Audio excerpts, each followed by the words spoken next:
జగన్ హవాలా డొంక కదులుతోంది. ఇప్పటికే ఆక్రమ ఆస్తుల వ్యవహారాల్లో పురోగతి సాధిస్తున్న సీబీఐకి తోడుగా ఎన్ఫోర్స్మెంట్ డైరెక్టరేట్ సైతం దూకుడు పెంచింది. ప్రధానంగా మారిషస్ కంపెనీలపై గురిపెట్టిన ఈడీ ఎట్టకేలకు ఆ గుట్టు ఛేదించింది. సండూర్ పవర్లోకి అక్రమంగా వచ్చిన 105 కోట్ల రూపాయల పెట్టుబడులకు సంబంధించి అన్ని రకాల పక్కా ఆధారాల్ని అధికారులు సంపాదించినట్లు తెలుస్తోంది. మారిషస్లో జగన్ అక్రమాస్తుల గుట్టు ఈడీ చేతికి చిక్కింది. ఎగుమతులు దిగుమతుల పేరిట అక్రమార్జన దేశం దాటిదనే కీలక ఆధారాన్ని అధికారులు సేకరించారు. ఎక్కువ ఖాతాలు ఒకే వ్యక్తి తెరిచిన విషయాన్ని, ఖాతాలు తెరిచిన 3 నెలల తర్వాత అన్నింటి లావాదేవీలు నిలిచిపోయిన వైనాన్ని నిర్ధారించుకున్నారు. ఆధారాలతో ఈ అంశాన్ని రుజువు చేసేందుకు ఫోరెన్సిక్ నిపుణుల విభాగం సాయం తీసుకోనున్నట్లు సమాచారం.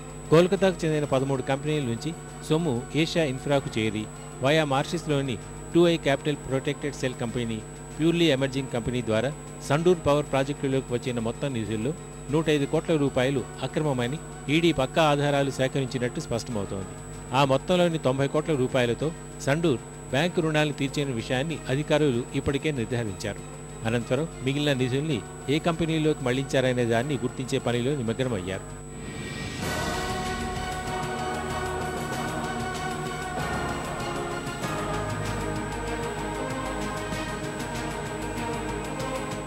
లక్సెంబర్గ్, మారిషస్ మాత్రమే కాదు, జగన్ అవినీతి వేర్లు మరో 8 దేశాల్లోనూ ఉన్నట్లు ఈడీ నిర్ధారణకు వచ్చింది.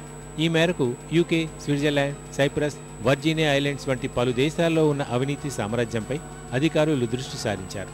ఆయా దేశాల నుంచి వివరాలు సేకరించేందుకు లెటర్ ఆఫ్ రెగ్యులేటరీ పంపారు. జగన్ సంస్థలో పెట్టుబడులు పెట్టడంతో పాటు బినామీలుగా వ్యవహరించిన 340 కంపెనీల చిట్టాను నిఘా వర్గాలు ఇప్పటికే సీబీఐ, ఈడీలకు అందించాయి. ఆయా కంపెనీలు సాగించిన లావాదేవీలపై అధికారులు నిఘా పెట్టారు.